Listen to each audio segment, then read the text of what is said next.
and it's my great honor to present the first World Innovators Meet Salon in Beijing.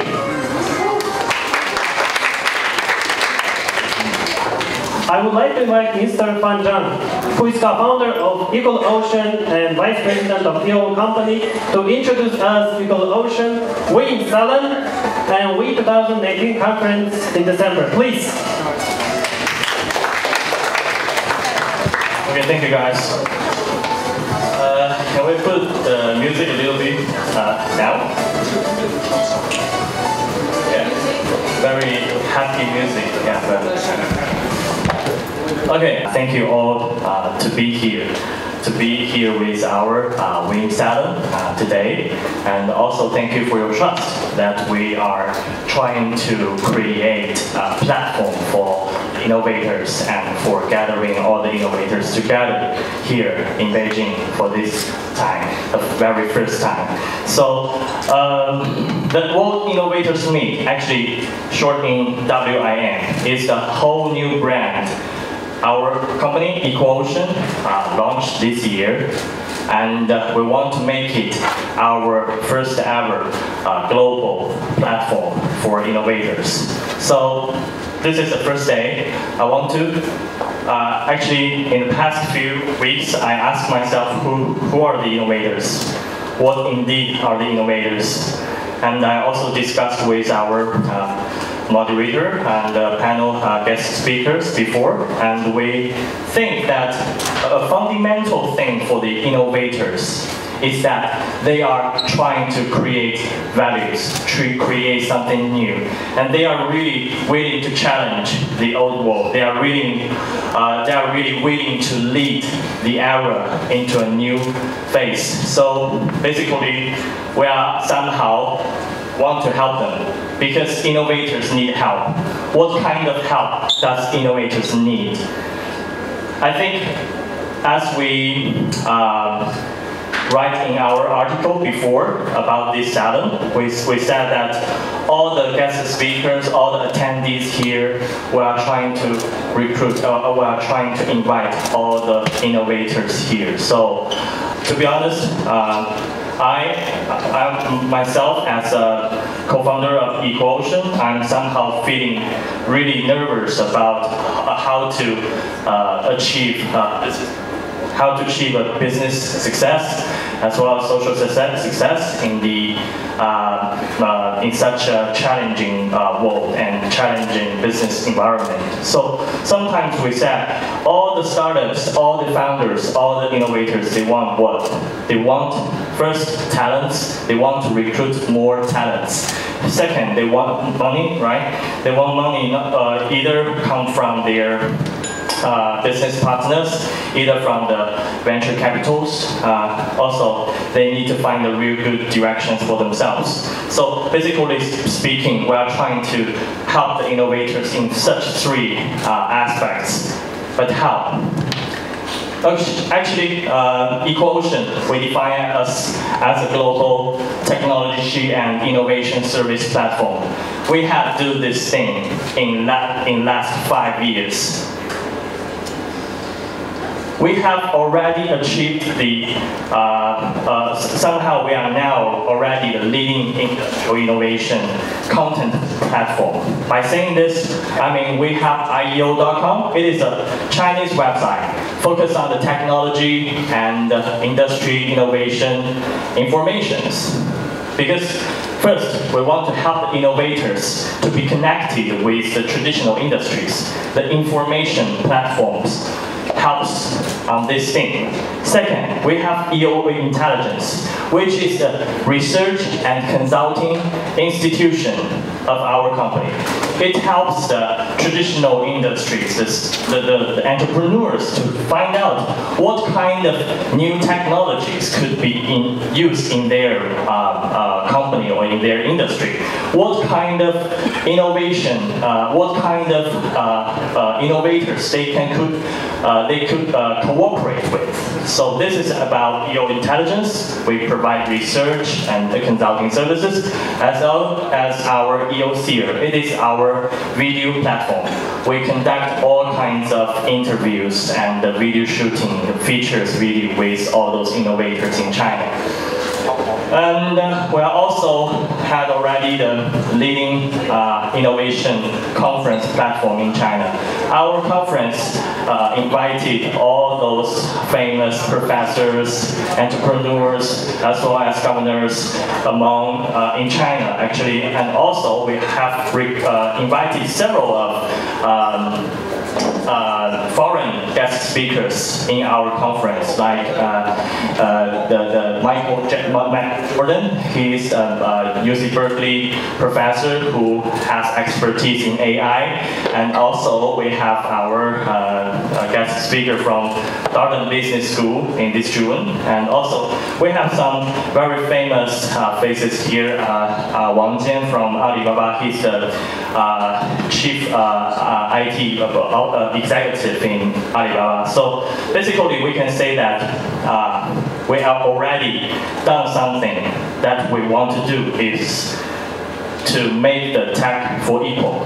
This is actually also our mission of this company.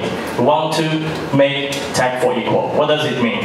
Actually, just as I introduced just now, we want to connect the new technologies with the traditional industries. We want to help the innovators to be connected with each other. So this is helping the technology to be used and to be accessible in different industries, no matter how traditional that industry is. And we also want to do it. We want to do it globally. We want to make the technology be even more accessible in the future in different regions in the world, in different countries in the world. So we want to do it globally. That's why in last November, we launched our English website for the first time. In the past 5 years, we only do Chinese content. We only serve China entrepreneurs, and we only serve China innovators. But for this time, we start to serve the world innovators. We will start to help the world to better understand China's technology, China's innovation things. So you guys can check our website. On our EqualOcean.com, you can find all those most updating technology-related news and also innovation-related news, as well as we define us as a research institution, investment research company. So we will not only provide news, we will provide some deeper information, deeper analysis of the industries, of the companies that achieve success. Because I can say in the last decades, China as a developing country, we are trying to copy from the world. We're somehow learn from the US, from Europe, some most advanced technologies, things. But for now, China also willing to open our gate to those emerging companies, to those emerging countries to learn from China, to copy from China. So this is basically a window for the emerging companies to learn from China, as well as for the investors from the mature market to find out good opportunity to invest in China. So this is what we are trying to do. Not only provide information, but also provide the logic behind the information, the logic behind the innovation. So we launched a product named EO500. This is actually a portfolio. This is actually a list of EqualOcean. We are not a VC so far. We are not investment. We are not a capital company so far, but we have a portfolio of ourselves. In this portfolio, you will find all those companies we selected that we believe could stand for, could represent the technology innovation in China. So we call it EO500.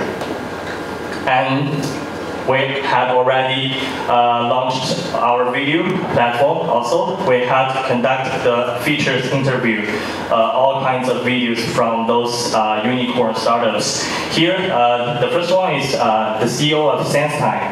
the AI unicorn, the best, maybe the best AI company in China. And also we have founder from 4Paradigm and founder from UBTech. All these companies are very famous and very well organized and achieved commercial success in the past few years. So we can say that we had already connected China's innovators in the last 5 years. But that's not enough. We want to connect more.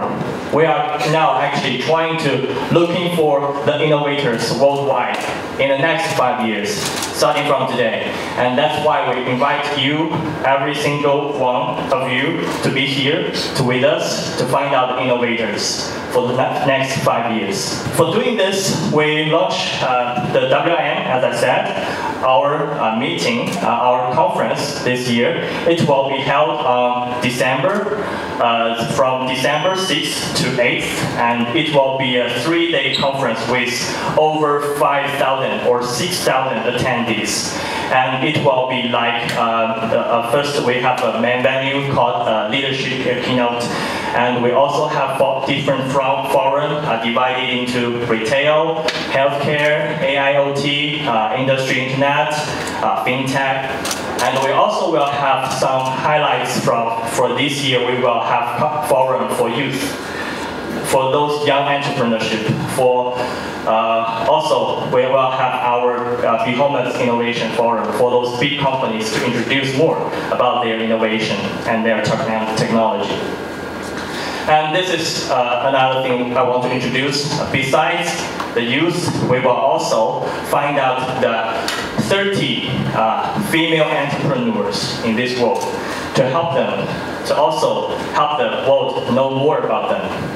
And we will have over 200 entrepreneurs and all kinds of industry leaders to join us. And 20% of our guest speakers will be global guest speakers, speak English. And we will also launch 14 innovation awards. And we had already started to invite media. We will include 400 more media to join us to report this.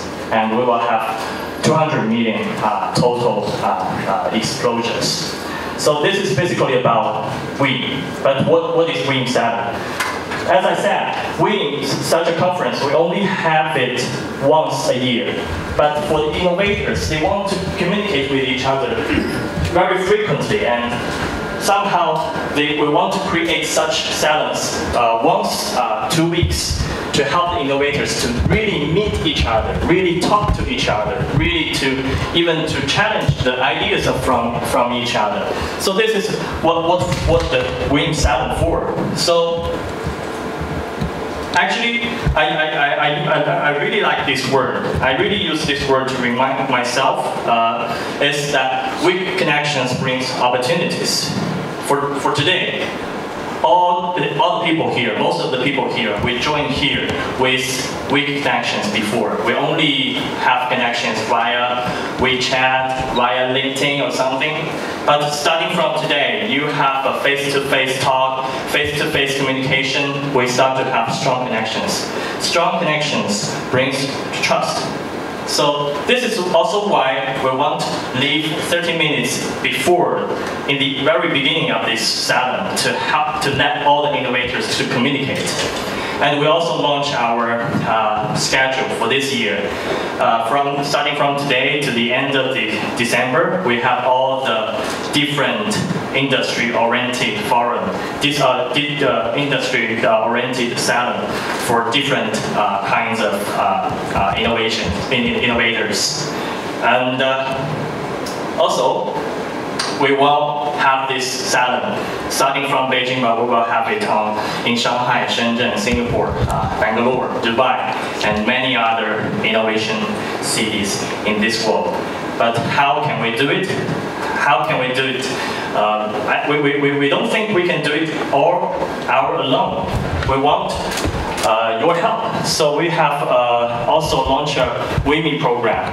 Anyone who is interested in innovation, interested in technology, no matter you are students or you are professionals, you can join us to join this WIMI community to contribute more. So being a WIMI, they are actually contribute to, no matter you contribute on copywriting, photograph, or video shooting, or just show up to be our volunteer, that's fine, but we will, as a return, we will help you to somehow expand your connections, of course, but also maybe with some proper theme, we will also cooperate with you to have some salon together with you, to design some salon together with you. So this is about WIMI. I think I have talked too much, sorry for that, and I just want to say one last sentence, is that, yes, please, all the innovators here, to find out more innovators around you, and bring them here, bring them to join us, to join this WIM Salon. Thank you. Thank you, Mr. Zhang. And now I would like to invite our partners, My Dream Plus, to introduce the company and this wonderful venue. Please.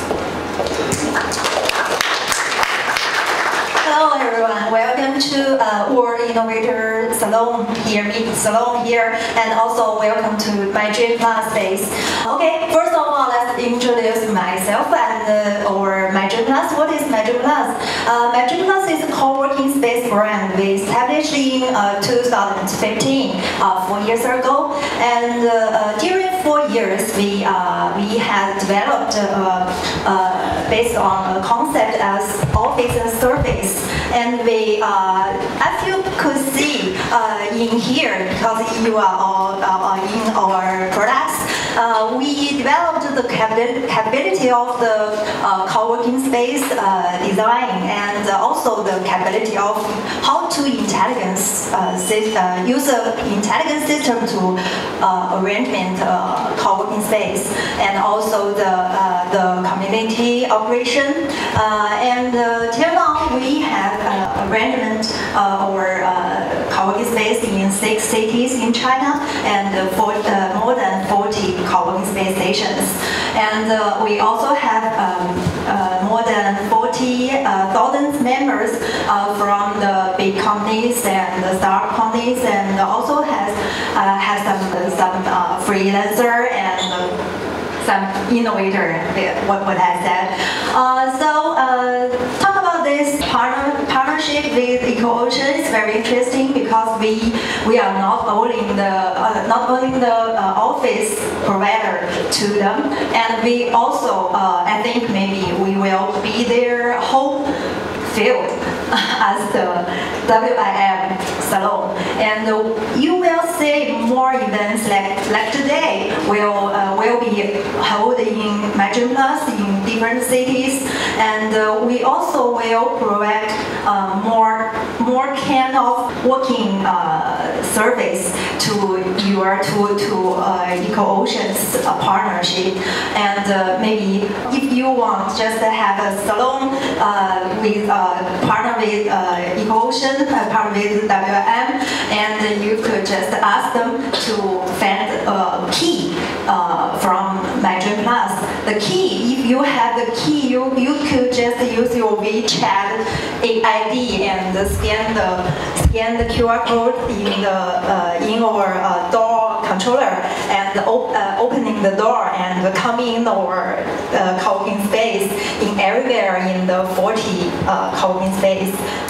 So there is, I think maybe in future you will go other My Dream Plus space, and maybe you will find more interesting things and with WIM. So thank you all, thank you you coming here, and enjoy yourself, enjoy the event, enjoy the salon. Thank you. Thank you.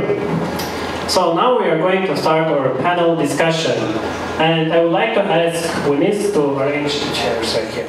Everyone, Mr. Zhang, partners of WIM. It's really a great opportunity for all of us to be here to learn from our panelists today and also to learn from each other. So the idea for today's discussion is going to be to firstly understand your perspective on entrepreneurship, your journey, and also a little bit to challenge our own perspectives. So really to understand what we're doing. Are we heading in the right direction? And we have a great audience that will hopefully, I'm looking forward to the discussion. So let's start. So first of all, Ying, my first question for you. Okay. Ladies first. Thank you. So, you know, I was reading your company's profile. I've seen you present at various events, and I'm interested, and I think our viewers here, our audience here is interested in knowing what led to this idea. I mean, you also talk about empathy. I'm interested in knowing how important is the concept of empathy in today's world, and what was the inspiration? Thanks for the question. First, please let me show my appreciation for everybody to put this together, and especially this is the very first salon here in Beijing. So thanks for everybody coming here. I also would like to start my introduction a little bit. As always, the world already has enough wall. There could never be enough bridges in the world. So bridges between countries lead to peace and development, and bridges between companies, startups lead to win-win prosperity, and bridges between me and you, everybody here, actually lead to empathy, trust, and new opportunity. That's my signature opening, and now why I want to say it again is because this is the fundamental belief and mission that I'm doing what I do right now, which is to be a bridge, and I'm here to connect more bridges. I believe there are a lot of more bridges here, and I will tell more about why I want to build bridges a little bit later, but that's the true message, because there are already enough walls. It's so easy to build walls, like I'm right, you're wrong, but how difficult to be a bridge cross-culturally and cross-generational, and it's like a lot of things we're seeing in the world right now ask for that. So that's the simple answer for that. Thank you. Thank you so much.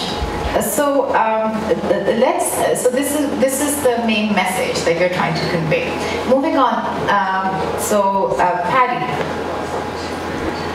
Your startup is about the environment, right? I mean, you believe that we need to make a certain shift. Generally, technology is maybe going in a certain direction, and you're trying to make it greener. So how compatible do you think this initiative is with China's Belt and Road, with Asia's requirements? What was the inspiration, really, behind this? Good question, interesting question. So Smart, to give a brief introduction, we are a social enterprise that's focusing on helping people protect themselves from air pollution. So it's a very relevant problem here in not just in China, but also in other developing countries across Asia and the world. So one of the things that we want to do is raise awareness about this problem. And I think that's one real way that we can help in a country such as China, is to raise awareness about this issue and provide information and knowledge and education on this area so that people can actually wake up to the problems that they're facing and protect themselves from these issues. And I think a lot of these problems, be it environment related, we all want to do something to help the environment. We all want to try and improve the environment, but we also are inherently quite selfish. That's a fact. So I think by looking at choosing an example of, say, air pollution, it's something that by improving our own health, we can also help improve the environment by reducing what we use, things like that. Thank you. And so for Alvaro, next, you are an MBA from Tsinghua. We already know that you're providing the translation for today's event as well. And you've been in China for 8 years, I believe, right? What was the inspiration to come to China and to do what you're doing today? It's a long story. You want it short, or you want the long one? The short one should be fine for now. We'll continue the discussion. Yeah. Okay. Around 9-10 years ago, I was in the university, and I knew I was studying engineer telecommunications. I knew that I would not end up being a developer. I wanted to know how is the executive work of the telecom companies. So I decided to work as a driver of executive people as a part-time job while I was studying the university. And there was a congress, and I was the driver of executive people of multinational companies. And one of them was Ren Zhengfei, the founder of Huawei. So I was his driver during 2 years, during the Congress time, and it was him and his team who inspired me to come to China. One night I remember I told them that I'm lost in life, and I don't know what to do next. And one of the vice presidents of Huawei that had the same background like me, he studied engineer telecommunications in Harbin. I studied engineer telecommunications in Barcelona. He told me, Alvaro, why don't you study Chinese and come to China? People like you, very good at communication skills, knowing Spanish, English, and Chinese, may be very useful for telecom companies in China. And literally, I dropped into the airport, and the next week I started my Chinese classes in Barcelona. The next year, I already came to Beijing to study my master thesis to finish. Wow. Very interesting. I know a lot of people who start with learning the Chinese language, and I don't know so many that reach where you are 8 years on. So very interesting. So now we have a basic feel of why you guys chose to be entrepreneur, or what led to that basic tilt in decision making. So maybe I'll ask all of you the same question, and maybe if you can take like about 5 minutes or so to respond to, in your opinion, based on your experiences, the exposure you have. Who is an innovator? What does it take to be an innovator? This question could be huge and could be also very simple. And innovator for me is someone who can make sense of the world and make sense of himself. Why I say this kind of thing? Because making sense of the world requires you to have a much bigger vision, perspective at this particular moment than that exact environment that you're staying in, than exactly subject that you're studying, which actually means the world shifts very, very fast. And then our geopolitical situation changing every single day, and news, fake news, everything. Okay. Are you capable of saying that you can make sense of the world that is shifting, spinning so fast? Okay. Why I say, also you need to make sense of yourself. Sounds like a stupid question. Like everybody say, I have some knowledge of myself, but literally, nowadays, if we truly, while we're doing meditation, probably asking this question, do I know myself enough? And this question leads to answer one specific question, like, what is your mission? What drives you? Like every single morning, are you able to articulate to your family, friends, and colleagues and team? Why? I mean, the third step actually in being an innovator, after making sense of the world and making sense of yourself, is being the link, being the bridge of connecting the two. It's truly, truly important in our world right now. So let me go back to the second step a little bit. That's to lead yourself. Find your self-leadership within you. That also means if what you're doing is totally driven by what media tells you what to do. Market, data, statistics tells you what to do. Like there's tons of opportunities in particular market like China, or India. Okay, and your brain tells you, I need to be there, I need to be entrepreneur and going there without actually articulating your true reason, your true mission behind it, why you want to do it. That's what I call making sense of yourself. Why you do what you do. Ask deeper. deep enough. The third step is being afraid to do that. Being afraid means you constantly shift yourself outside of your shell a little bit. Because in today's world, I do media. I'm co-host of How China Works. And I wouldn't say that I understand China 100%. I'm from China, 100% Chinese. But when I'm trying to help the world understand China, do you know how difficult that is? Because even for a lot of Chinese sitting here, like even you ask 70 years old or 20 years old, do you know what is China? Why China changed so fast? Get the answers, collect the data. It could find a fascinating difference. But the reality is, nowadays, what we need to do here is to be the link in helping. First of all, articulate your own drive and mission. Secondly, help the world understand a little bit more. Be the bridge between.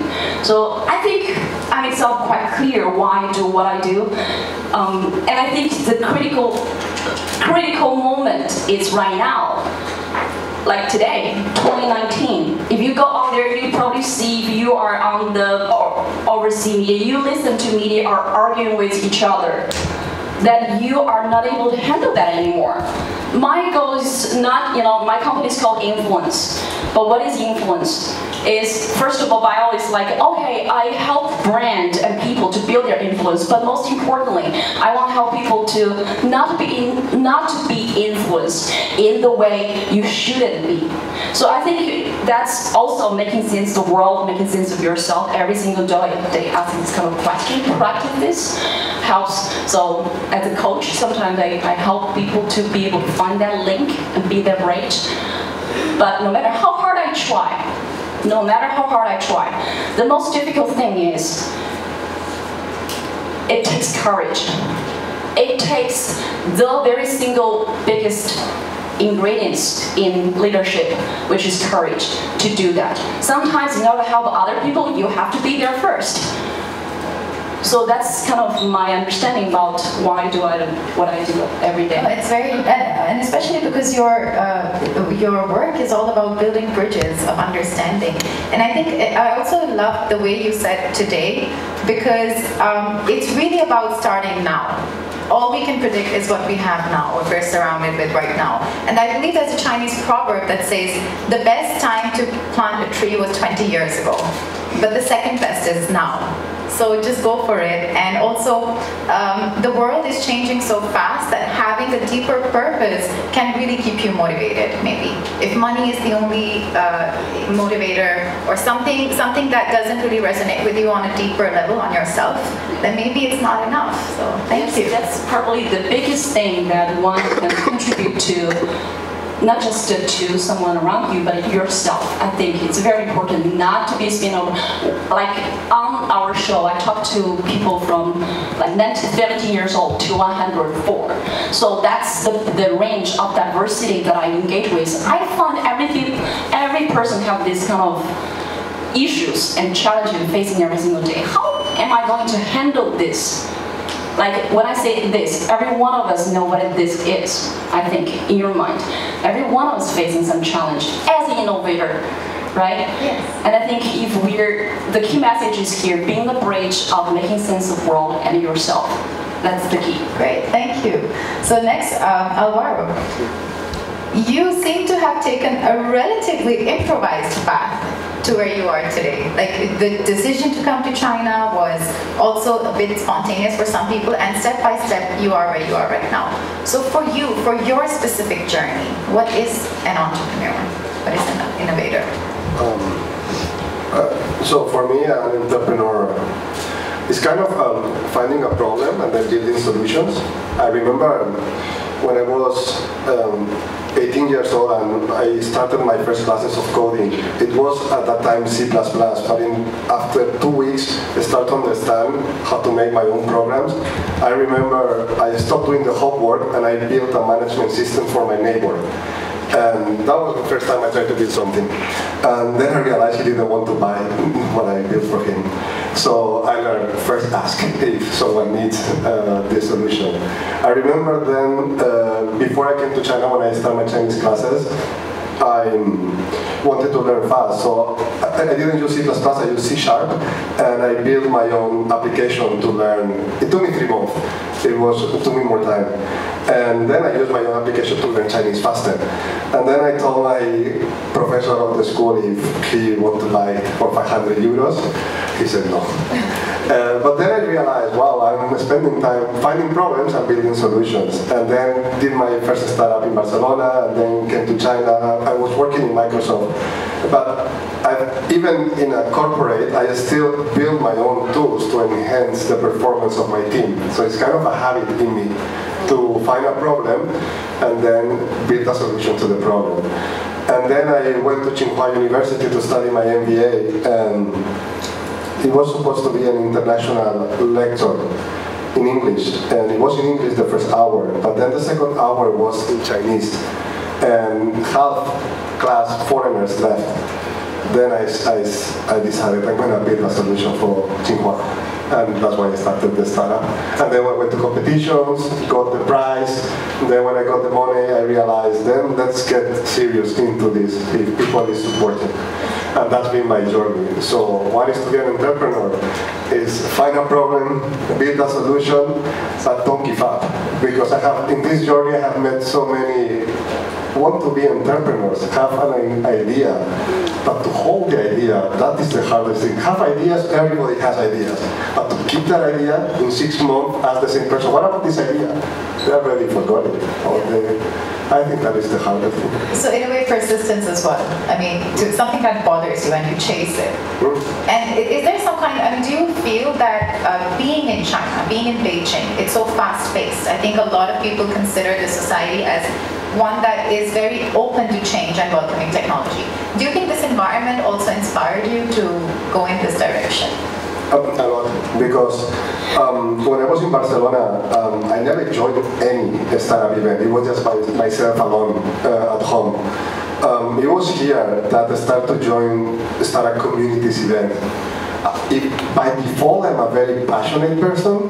When I started to join these startup communities, I was ultra passionate.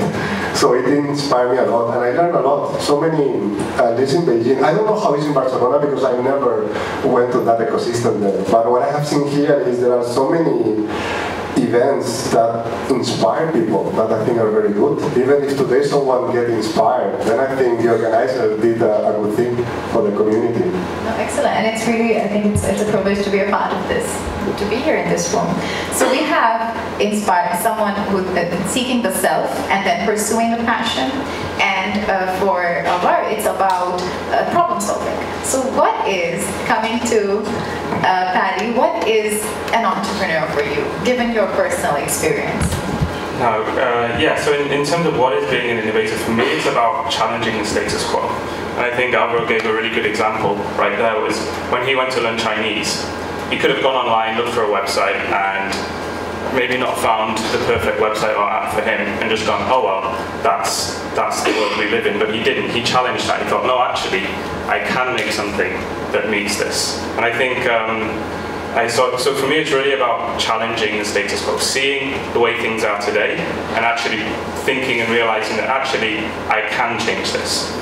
So something I like to keep in mind and remember is that the world that we live in, everything around us was created by people just like you and me. Nobody knows smarter than any of us. So when we see something, we don't need to think, oh, that's like that because that person's really clever and they spent hundreds of years doing that. It's something that actually anyone can go and challenge. We can all do something, we can all make something better. And I think perseverance is a really, really important factor as well. I want to get the participants involved and see this in action. And I'll just ask everyone, how many people are aware of the problem of plastic in the ocean today? So too much plastic in the ocean.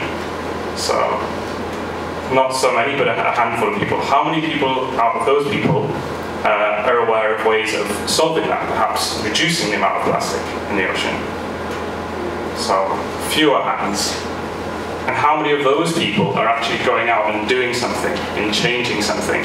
So I think there are only 2 hands at the back. There's 1. So okay, that's good. That's a wave. That's out of the whole audience. There are so out of the people who are aware of the problem, there were maybe 50% or 40% of those people who have thought of a solution. Which, as you said, thinking of a solution is very easy. Thinking of how to solve a problem is easy. Then out of those people, the people that actually went ahead and are actually implementing their solution was much fewer. And then let's see down the line in 6 months if you're still doing this. That's the real challenge, is persevering and keeping up with this. Okay, so a small follow-up question. So you're talking about, obviously, that we need perseverance and something that bothers you, you're trying to challenge the status quo.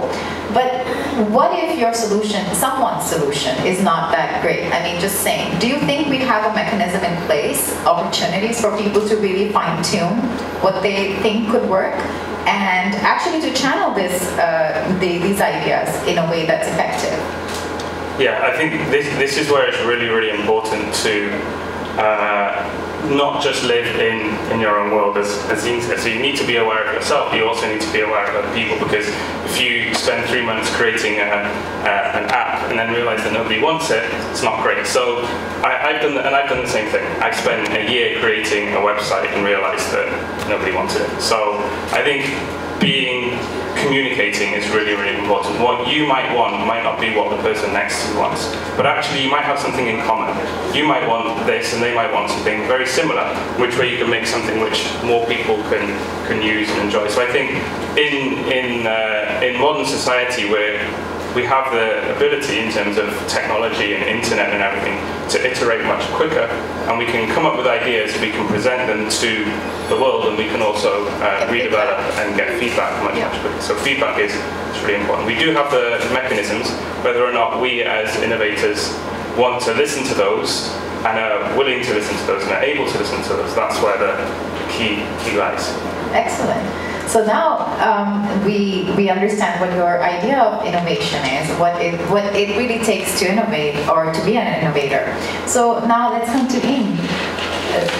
My next question would be, what are the core values? I mean, you talked about what inspired you to start to do what you're doing, your app, your initiative, to understand China better.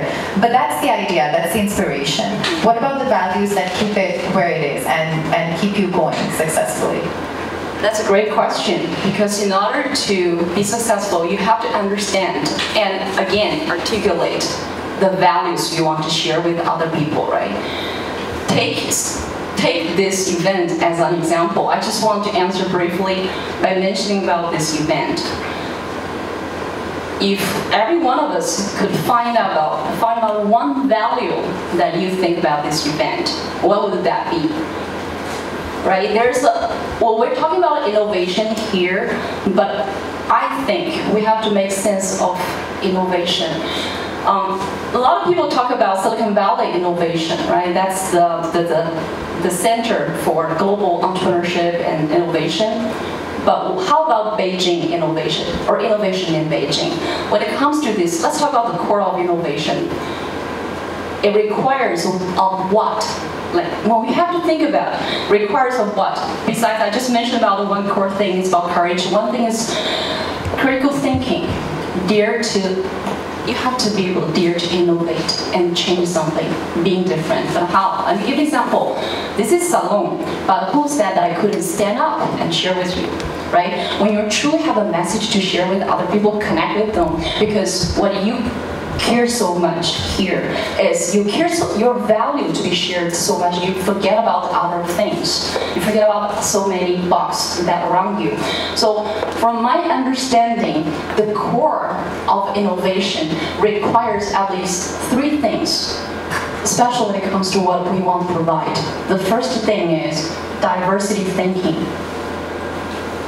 How to think as if there's no box. People say think outside the box, but here's my no box theory, which is who should give you the box? Why you allow yourself to be given a box when you are innovating? So literally think about what are the boxes around you and try to diversify your mindsets. your 朋友圈, your moments, your sources of information. The information gap is enormous right now for entrepreneurs to be able to really innovate. So how can we actually get out of that? Think as if there's no box. That helps to build different diversity thinking to yourself.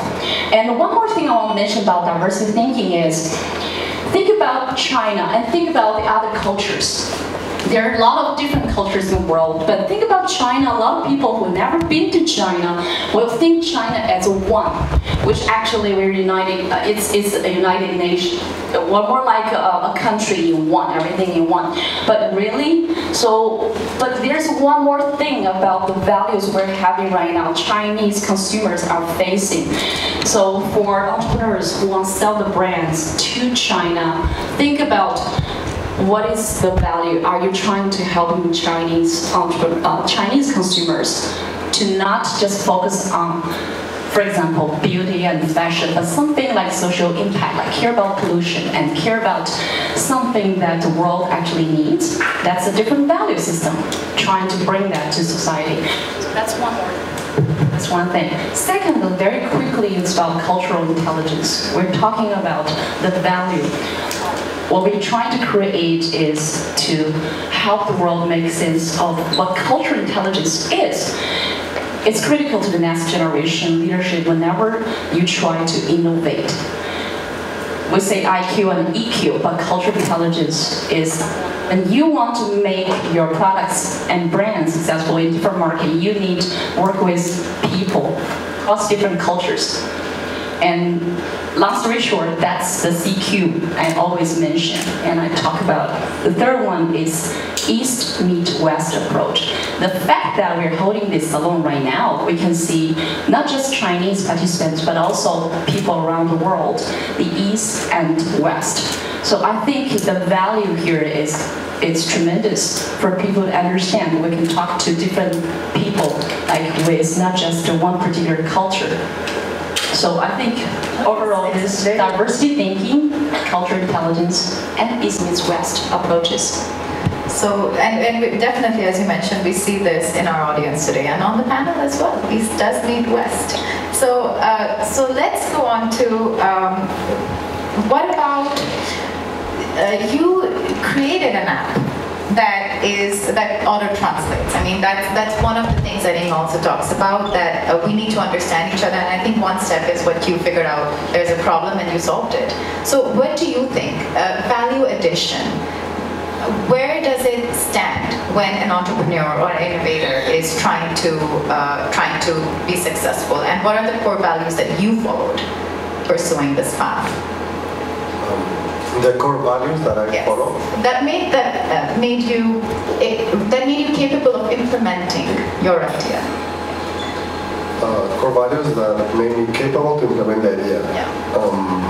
I think that by allowing people to understand their own language, I think it's a right that everyone deserves. So, because before my solution, I was already in Beijing, going to many events. And I realized one thing. I wanted to go to the Chinese events, but I was not able to understand. Although now I speak Chinese, but still, when the speaker speaks very fast and very specialized terms, it's hard to understand for me, no? I was thinking, but that's not fair. I also want to learn from him. I don't only want to learn from specific nationality people, no? And that's why I was very always thinking that everyone has the right to learn. It doesn't matter the language they speak.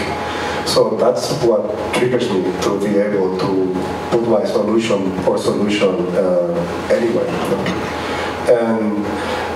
And the fact that I found this problem in the university, a place for learning, and the fact that I found in the university some people cannot learn because the speaker is talking in this language or is talking in this language or in another language, that triggered me, you know, to be more passionate to try to solve this problem.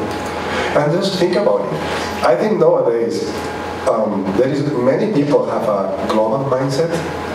And I think that's the right direction, where people learn knowledge from anywhere. Doesn't need to be from your own country, from anywhere. And that makes, I think, the world a better place. So that is what we want to achieve with Akkadu. So that's a very strong sense of purpose and something that you yourself experienced as soon as you came here. So what about, I mean, for people who are entrepreneurs in China, in Beijing, in this environment, from your personal experience, what kind of challenges did you face being on A lot. I even cried at home. Really. So if anyone's doing that, it's quite normal, right? Yeah. You have challenges from everywhere. I don't know, I have a long list. For example, first, when you decide to be an entrepreneur, you start making sacrifices. I was working in a multinational company, Microsoft. Then I joined the MBA. And then suddenly, when many classmates were going to multinational companies to work, I decided to have zero salary and to do my startup. My family was against that. My father, my sister, my, at that time, girlfriend was also against that. My dog, I think, was against that as well. So I was rejected by everyone. That's why it's very hard, because I could see there is potential. I was winning competitions, but nobody wanted me to take that risk. That's the first challenge, when you start from scratch alone. Now, how to overcome the challenge and advise motivational videos. So every morning, even today, I'm still listening motivational videos. Because when I'm listening motivational videos, I repeat them time to time. So already the last 3 years, almost every day I listen motivational videos in the morning. When you listen a lot, you start to memorizing what the video said. And then sometimes there are quotes that when something happened to you, suddenly this quote comes to your mind. For example, one of the quotes is, if you want to be successful, you're going to be rejected. So now when I am rejected, I just smile, because I know this is what must happen in order to be successful. So when you start to listen to these motivational videos, things that make normal people give up, now it makes me stronger. So who can stop me now? So these are golden words, and I really feel like the motivational videos you were talking about, even this kind of an environment can serve as major motivation for people facing the same blockades or challenges. Yeah. So maybe we can. Okay. No, there are more challenges. Just if someone here wants to be an entrepreneur, it's not, because this is just the beginning. Once you start getting support and you go with your idea outside, then you start to being rejected by your beta users, because you start going. You have a product and you start going to find testers, people to test your product. And I remember I used to go to startup communities. Hey, I have this solution, can you use it? It was a startup community, some accept me, but some rejected me. And it is hard as well. Hey, man, you're a startup community, you support startups, I am a startup, why you reject me? But that's how it is. Even within the startup community, I was rejected a lot. But then, now you start to be smart. You start to realize in this world, not everybody is going to love you. But the one that loves you, you take it. So yeah, exactly. The moment that I find in this community, this guy really supporting me, then you use him.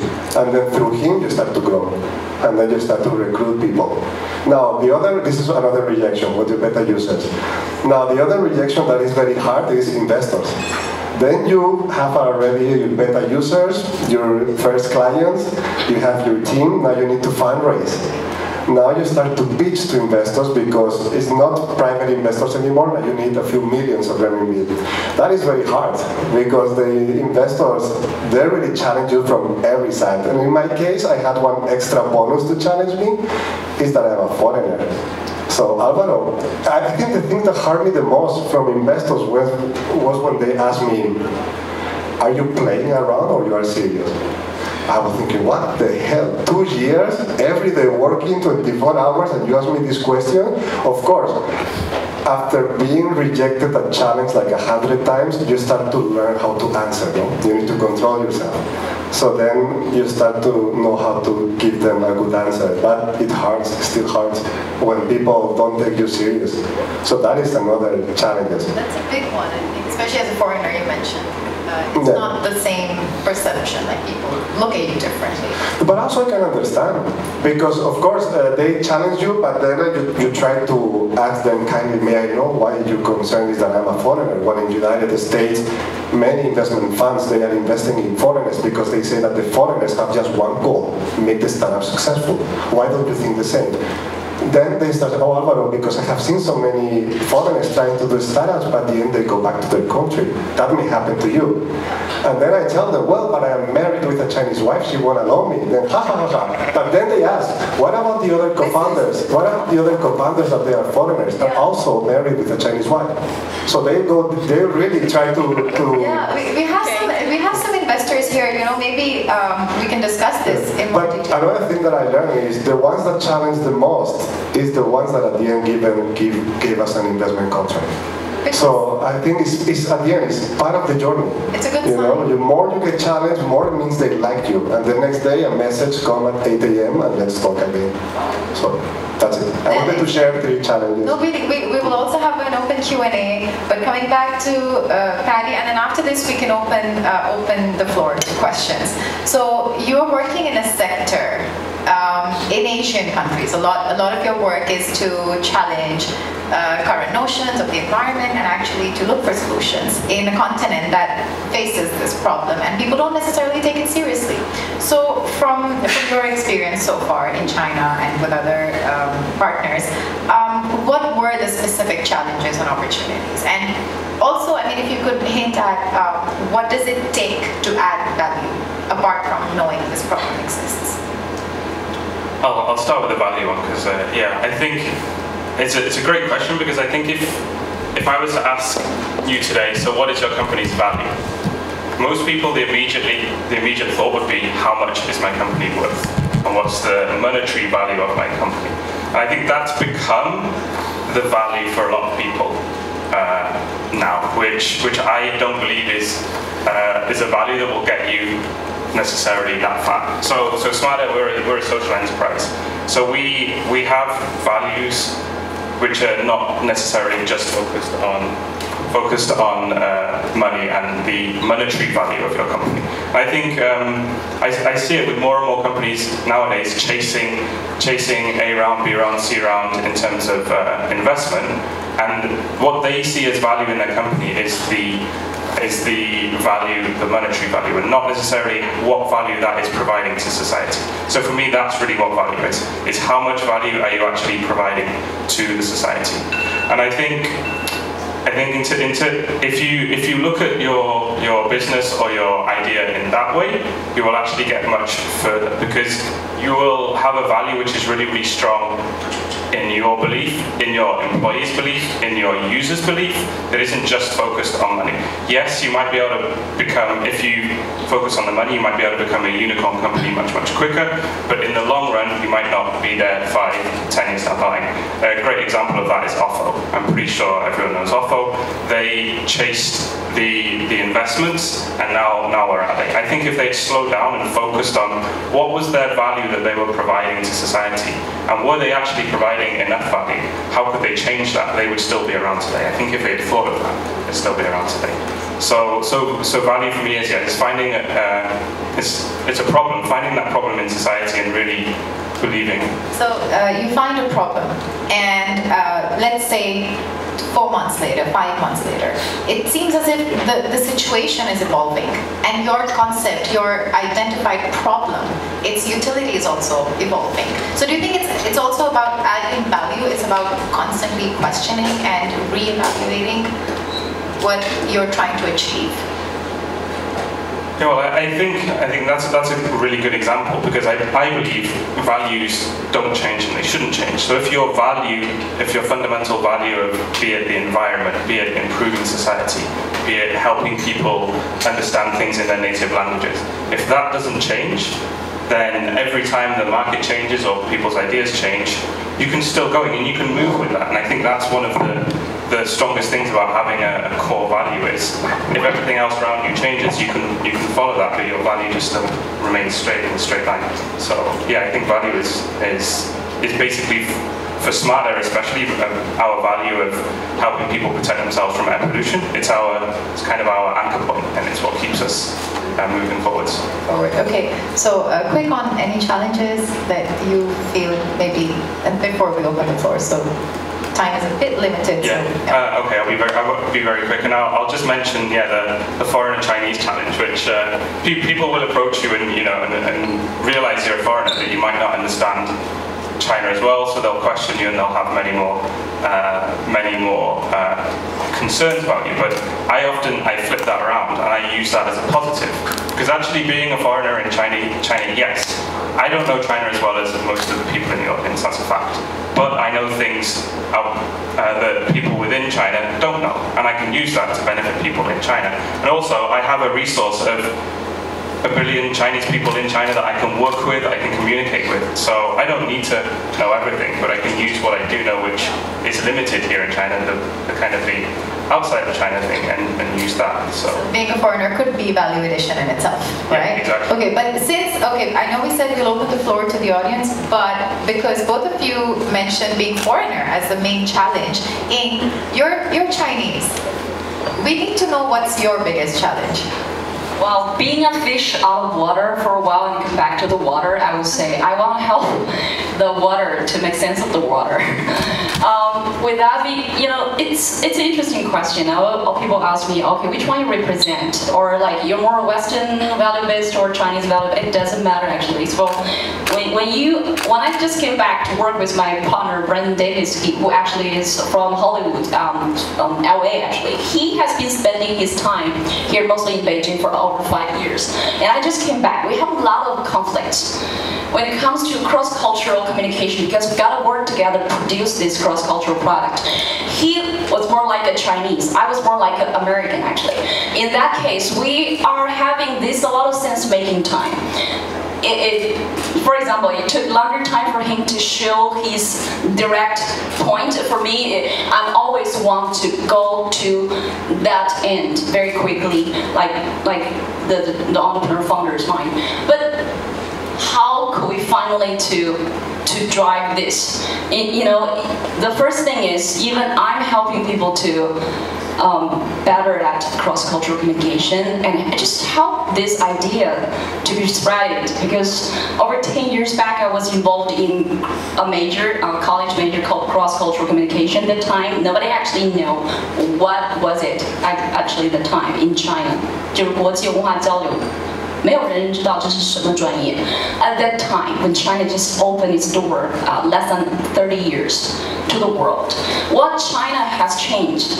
And now after I look back right now, okay, over 40 years, and China had leaped 800 million people out of poverty, those kind of news spreading everywhere. I look back, okay, wow, my biggest goal my biggest challenge right now is to help really to help this entrepreneurial world, and because technology is driving the society so fast, and artificial intelligence is everywhere, is eating us, is taking our jobs, things like that, people having that kind of fear. Okay, so I try to, because graduating from a major with cross-cultural communication, I think a lot about history and culture. I think a lot about being a Chinese. I think a lot about what China has been through for the last 300 years, 100 years, and last 4 decades. So my biggest challenge or my biggest drive to really think every single day is trying to bring the reality, the tech, artificial intelligence, business model, entrepreneurship, 双创, everybody talk about 双创, everybody 大众创业, 万众创新 because of the national policy. How could that bring to a more human level? Like, what is human intelligence developing right now, and how could we connect these two? And that's my biggest challenge. Thank you. Just one thing, and then we open the floor to questions. Yes. Yeah, so I just want to add to that we can three of us could talk about the problems and challenges we faced for 100 years. But I think the biggest challenge for all of us, I'm sure, is once we're faced with these challenges, is picking ourselves back up and continuing. Not as Alvaro said, not facing a challenge and just giving up. So I think for everyone here today, if you want to be an innovator, you need to be prepared to face challenges, to, if in the face of challenges, to accept it and keep moving forwards. Okay, thank you. With that, we conclude the panel discussion and we open the floor to questions from our audience. So if you have any questions, let's start. Yes, and you can briefly introduce yourself as well, and also which speaker the question is for. Thank you.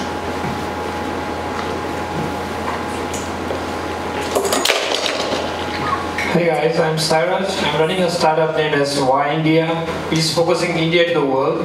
And my question for Alvaro is, what is your first win that make you confident like you're doing the right thing? There was a competition in Xinhua sponsored by Facebook. We got the second prize. They give us money and the team was there. And then I asked him, kind of a joke, now you can use my product. And he said, actually, we need that. I would like to be able, foreign students, to understand the local professors, that we have amazing local professors, and also the other way around. When the foreign delegations or the professors come, the Chinese students that doesn't know English be able to learn from them as well. Then I realized that's a good vision. I want to have that encourage me a lot. As a Microsoft, I also worked in Microsoft before. So, as a Microsoft employee, did you face any challenges before, or do you think you want to resign Microsoft? So, what were your biggest challenges in Microsoft that time? Challenges? When you were working at the time, Microsoft. I think it was very interesting, actually. Yeah, there are challenges as I mean, maybe. It was my first time leading a team, for example, of 5 headcounts. And I remember I was 26 or 27, and my team was more senior than I was. So in order to get respect, I had to work a lot. And as I can understand, suddenly a young guy, a foreigner, comes to tell them how to do things. I can understand maybe at the beginning it's hard. So yeah, I had to work hard. The same happened with me when I was young. My old leaders were seniors and I was only the young guy in the team. It's hard at the beginning, but at the end you manage. I think I learned a lot about soft skills in the big corporates. I think that helped me a lot. Thank you. Next one. Okay. My question to you. I think you introduce us. Okay, I work for EqualOcean as an analyst, and Alvaro talked about some competitions in Xinhua, but I want to know the real competition of your product, because in China it must be really competitive market. Translation. So how do you survive? So there are competition from different fields. One is the AI is one competition. The other one is the traditional translation. And in our case, we use humans. So humans are more accurate than the machines currently. So this is one of our advantages. At least when I have a client and they are considering, this is my event, a big event, I want to use Akkadu for this big stage. And then just as a backup, I will put subtitles. So still, they are relying on humans to do simultaneous interpretation. So AI is not really a competitor now. But some people think your competitor is AI. Now, there are other platforms similar to us, so they are really real competitors. And so now we're trying to be different like them in certain things. We're trying to understand how they do, but actually we have our roadmap, what we want to build, but they may be our direct competitors. And then there is the traditional translation industry that have been doing simultaneous interpretation, and that's the one that we want to help to upgrade themselves. Because there must be, if you want to change an industry, definitely the stakeholders need to change. So that's why we are also trying to see if we can collaborate with the traditional industry. Great. So,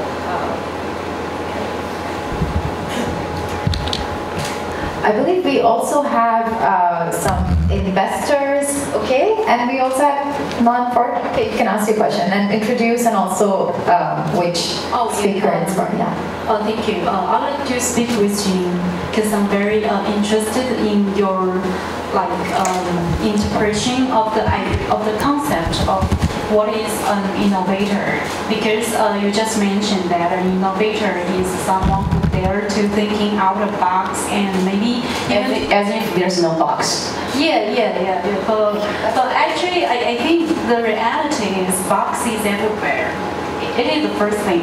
So when you are being an innovator, how are you gonna persuade or someone, the audiences in the box gonna understand and even agree with you and then follow you to be in the crew of to be an innovator. And the second thing is how are you gonna to solve the problem or even the stereotypes. For example, if in the Eastern culture, it is the rule, or somehow it's very strict in the office settings.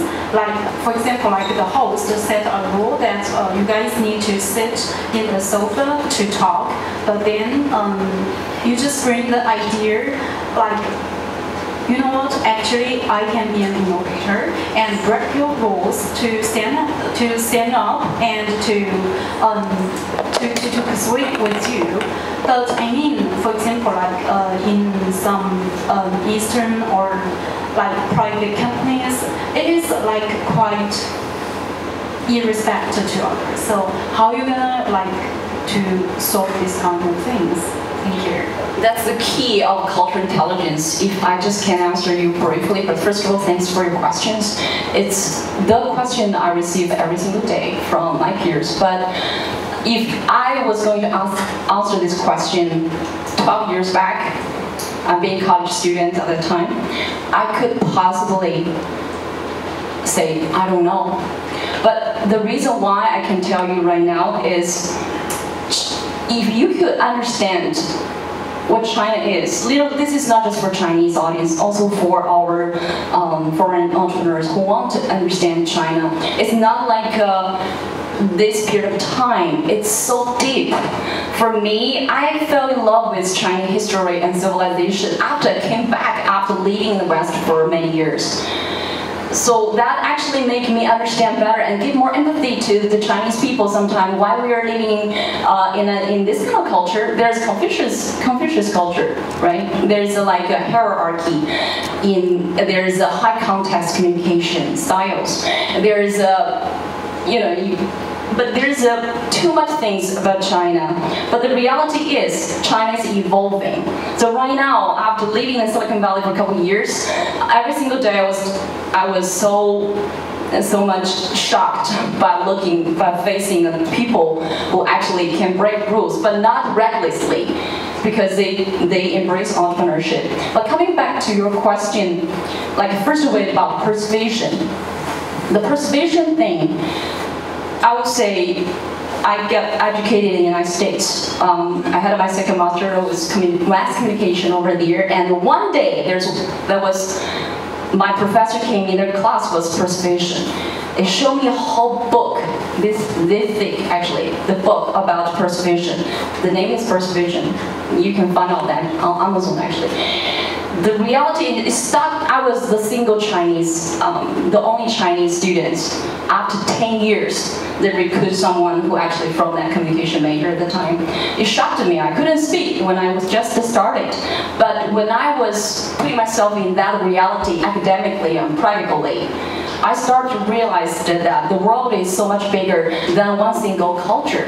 That in order to, there's a whole mission about building bridges. It's very hard.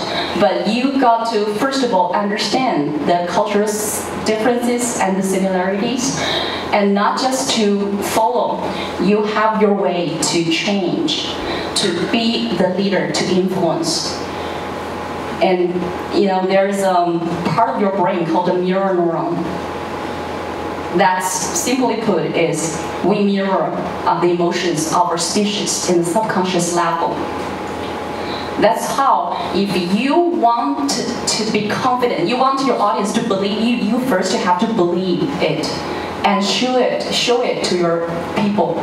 If someone young, do this in this room, other people will start to do this. That's part of the reason why I so believe in this part of brain science. To come back to the persuasion theory that in order to be able to be convincing, you've got to believe what you believe and truly show that to your people.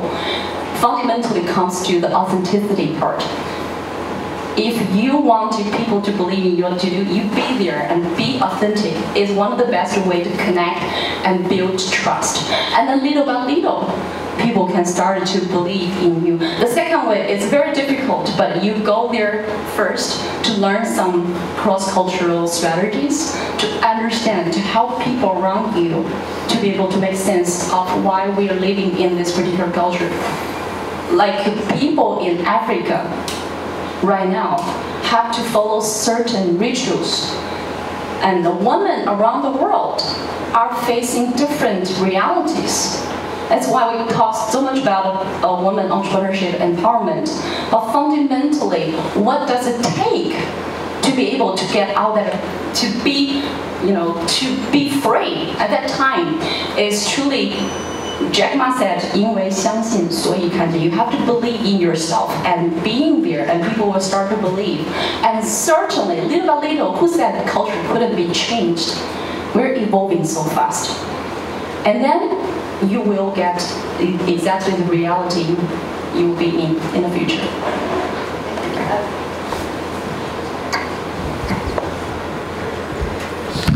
Actually, this is such an interesting topic, and I think we can have an entire panel on this. Because I always wonder myself too, is it possible to be part of a culture, to believe it, and yet to be able to observe it and to see it from an outside perspective? And I think in that sense, what all of us are doing here is quite innovative in itself. To be what you are, to evolve, and also to be able to observe objectively. Please join your hands for our great speakers. And also, one for our great hosts. Thank you for having us and putting this together. Who is an innovator? Innovators! Thank you, guys.